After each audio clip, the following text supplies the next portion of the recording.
ഊണിലും ഉറക്കത്തിലും നിഴല് പോലെ നിതാന്തമായി നിരന്തരമായി ചങ്കിനകത്ത് നാരായം കൊണ്ട് മായാതെ എഴുതി വെച്ചോണം, ദൈവമാണ് നമ്മുടെ അഭയവും ശക്തിയും. എന്തിനാണ് തകർച്ചകളെന്നറിയാമോ? എന്തിനാണ് ദൈവം ദുരിതങ്ങൾ അനുവദിച്ചെന്നറിയാമോ? ഞാൻ ഇന്ന് രാവിലെ തിരുവനന്തപുരത്ത് അച്ഛന്മാരോട് സംസാരിക്കുകയായിരുന്നു.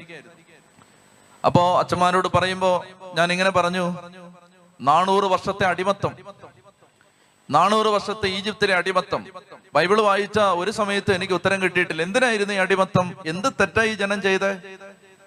ബാബിലോൺ അടിമത്തത്തിന്റെ കഥ പറഞ്ഞാൽ അതിനൊരു ന്യായമുണ്ട്. കാരണം എന്താണ്? അത് അവർ തെറ്റ് ചെയ്തതിന് ദൈവം കൊടുത്ത ശിക്ഷയായിരുന്നു ബാബിലോൺ അടിമത്തം.